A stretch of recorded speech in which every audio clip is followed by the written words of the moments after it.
Hello, I'm Sarah Ambrosic. My pronouns are she, her, and I'm an operations and policy analyst with Paid Leave Oregon. With me today is our sign language interpreter, Tulip Alfredo. These are some of the specific topics that will be covered in today's presentation. These are members of our leadership team, as well as outreach and engagement, policy, and operations. Before we get started talking about paid leave specifically, we want to share the values we hold at the Oregon Employment Department. These values reflect how we operate and guide all our actions and decisions.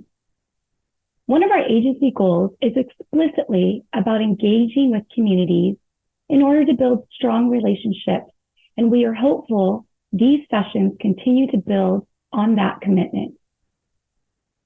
Businesses, workers, and other advocate groups have been talking about bringing paid leave to Oregon since 2016.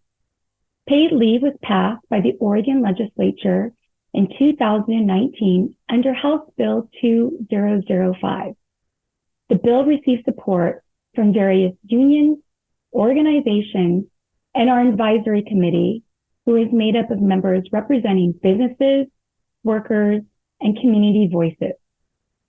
Oregon joins 11 other states with a paid leave program, and 5 additional states are currently discussing legislation for a paid leave program of their own.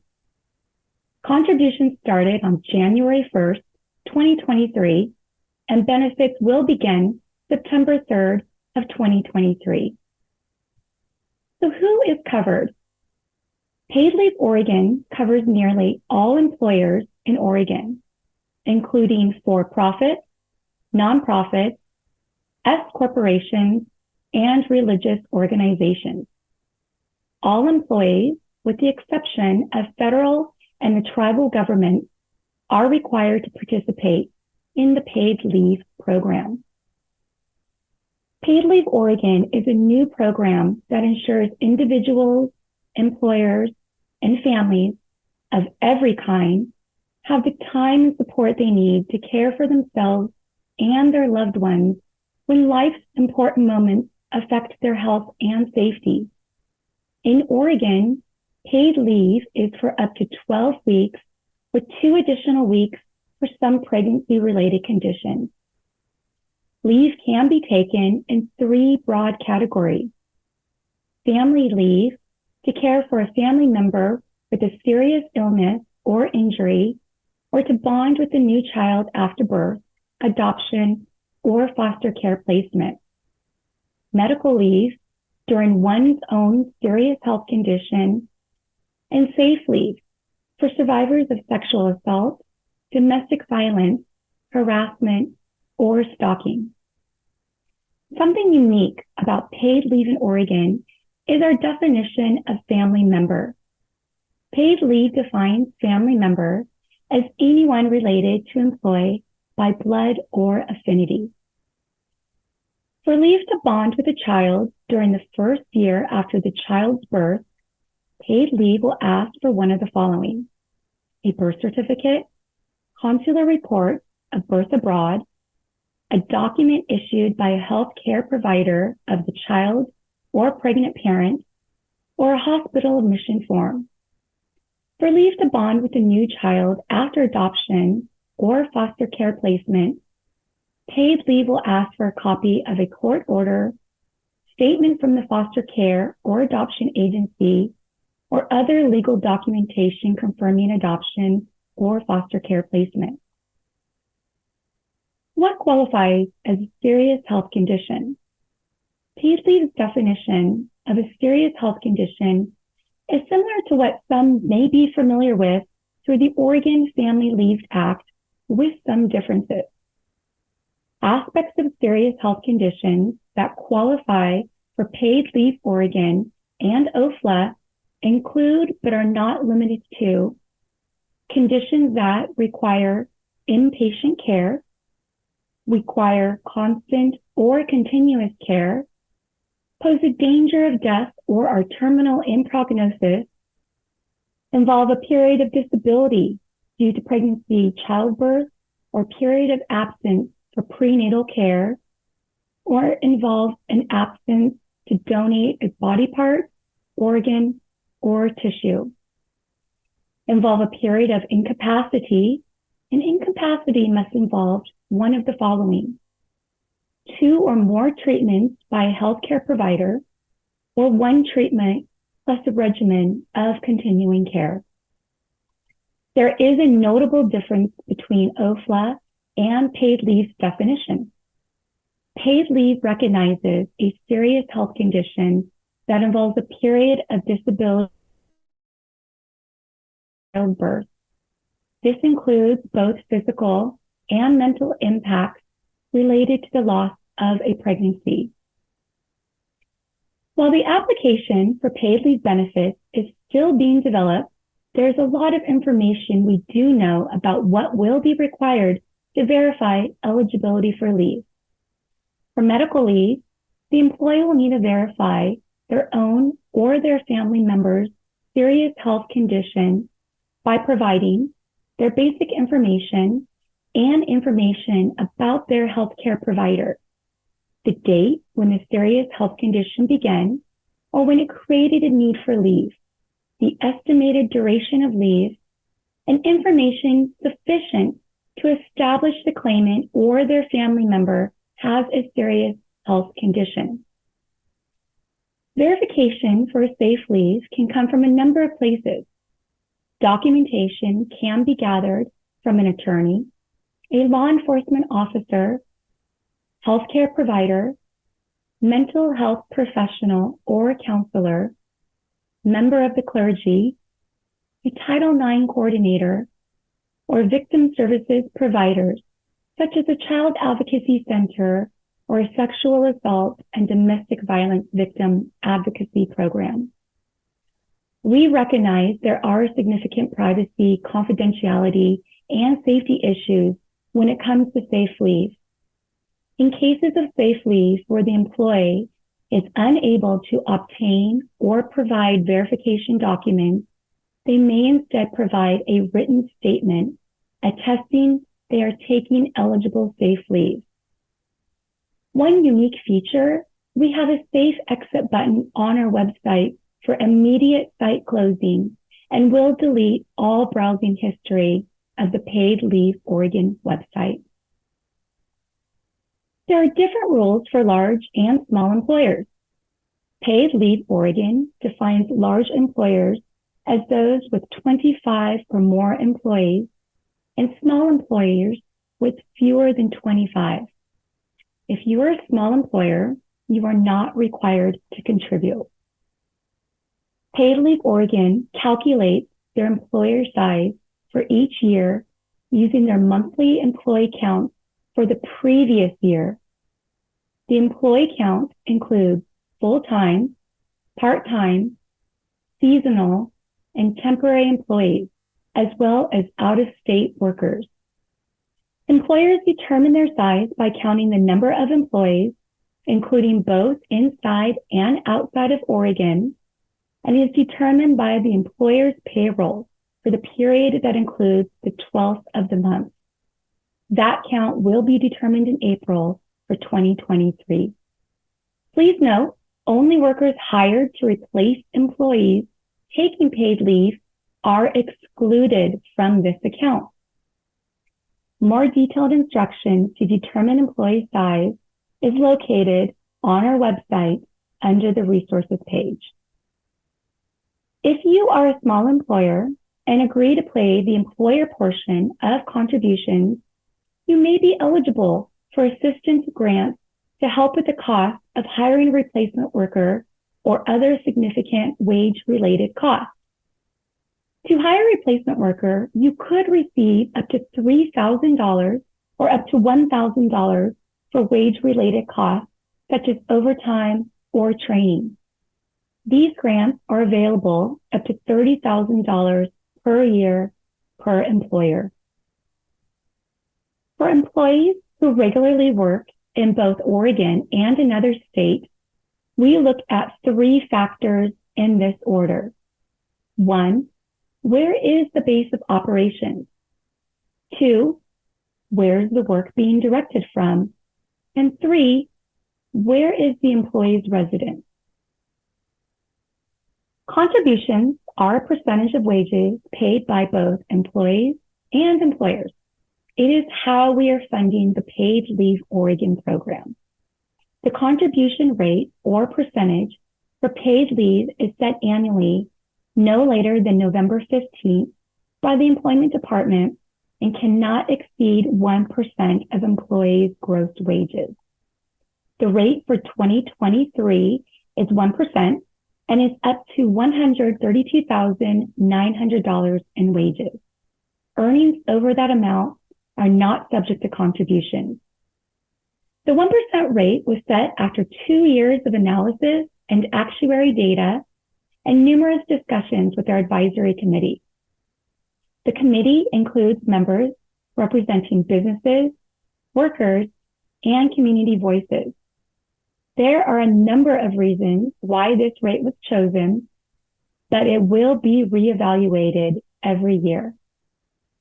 All employees will pay 60% of the contribution rate, and as a reminder, large employers, which is defined as 25 employees or more, will pay 40% of the contribution rate.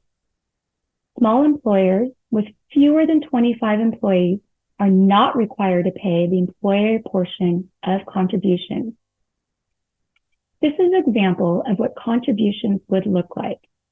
If you earned $1,000 in wages this month, the employee would pay $6 and the employer would pay $4.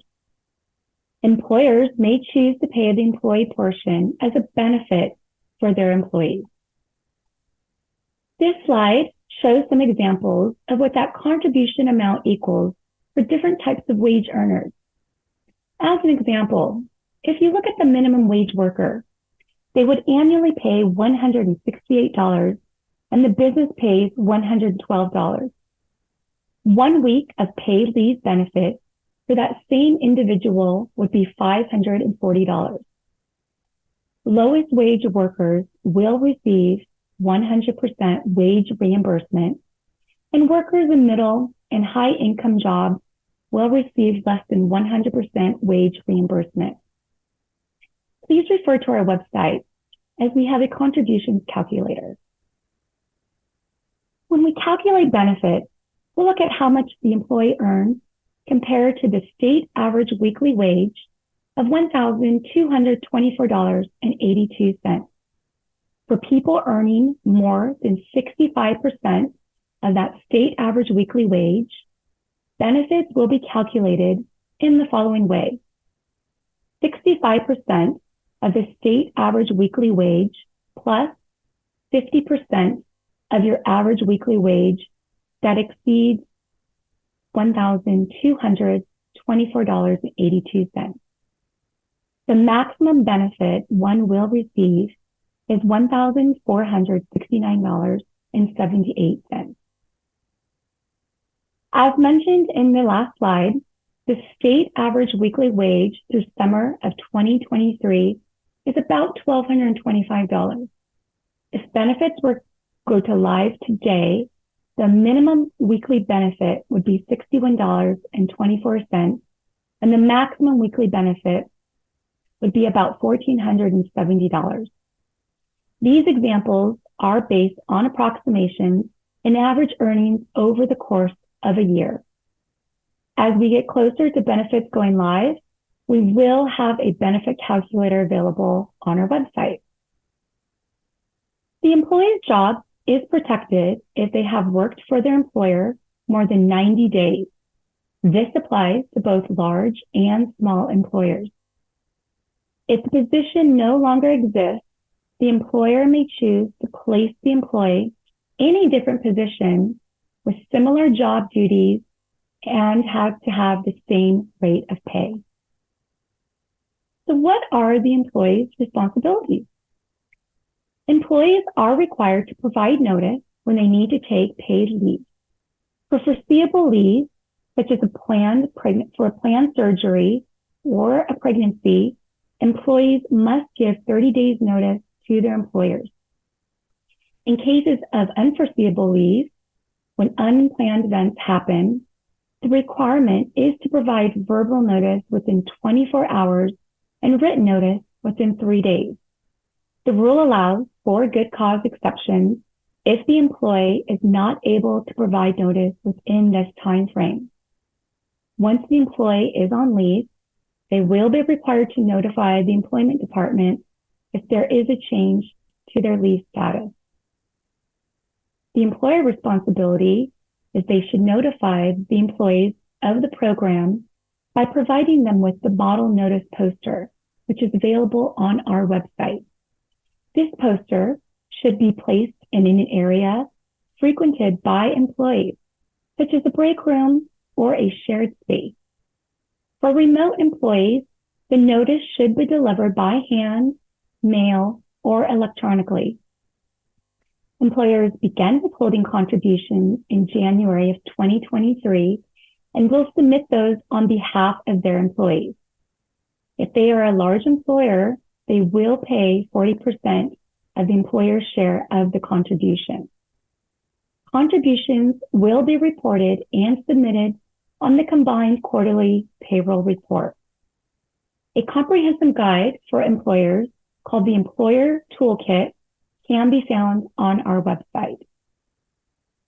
Employers will be notified at least twice when their employees file for paid leave benefits. Once at the time of application, and again when their claim is approved or denied. If an employee needs to extend their leave or change how many days in a week they will take leave, the employer will be notified at that time as well. Information shared with employers when a claim is approved or denied includes the following: the employee's name, the approval or denial decision, and if approved, the period of leave, which is the number of approved leave weeks or days, the leave date, when the leave starts, and how many days per week. Paid leave will not share health information related to family, medical, or safe leave with employers. Equally, employees are not required to share any health information with their employers. Paid Leave Oregon contributions are taken post-tax and will not reduce your taxable income. Paid leave benefits are taxable, and taxes will not be automatically withheld from benefits. The Oregon Department of Revenue provided detailed information about the tax treatment for contributions and benefits in a memo dated December 16, 2022, which is on the Paid Leave website. The Oregon Employment Department's new modernization system is live and ready for use. Some of you may already be using Francis Online, which replaced the Oregon payroll reporting system and the employer account access portal, which began with the third quarter filings in 2022.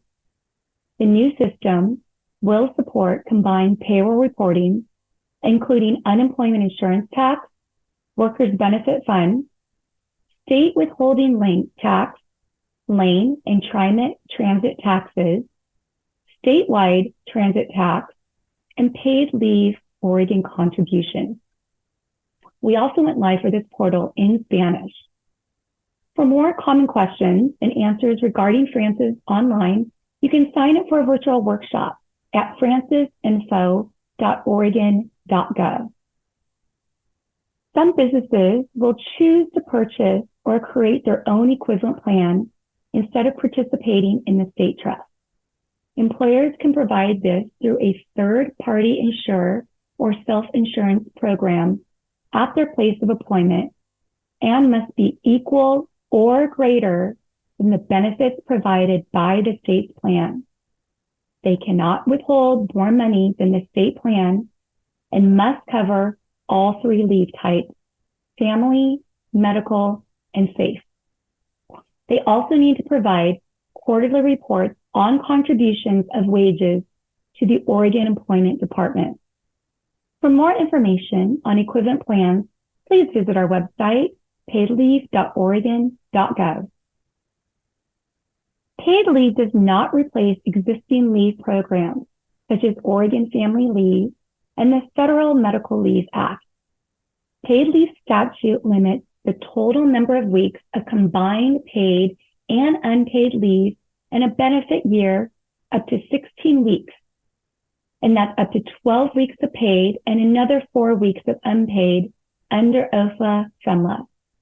Employees may have access to other leave types of leave, such as short-term and long-term disability, employer, union, or private plans, Oregon sick leave, and other accrued leave. If an employee is eligible for unemployment insurance or workers' compensation, they are not eligible for paid leave. Paid leave does not prohibit employees from taking short-term disability or long-term disability while on paid leave, and we recommend consulting with your insurance provider. So here is a brief recap of what we discussed. Paid leave can be taken in 3 broad categories: family, medical, and safe leave. The contribution for 2023 is 1% of gross wages. Any employee who has earned at least $1,000 in the prior year may be eligible for paid leave. Employer size is defined as large employers have 25 or more employees, and small employers are fewer than 25 employees. The minimum weekly benefit would be $61.24, and the maximum weekly benefit would be $1,469.78. The current state average weekly wage is $1,224.82 and will run through June of 2023. The employee's job is protected if they have worked for their employer for more than 90 days. This concludes our overview of the Paid Leave Oregon program. We are always happy to hear from you, so please visit our website and sign up for one of our bulletins. We also have informational sessions that you can attend. Thank you so much.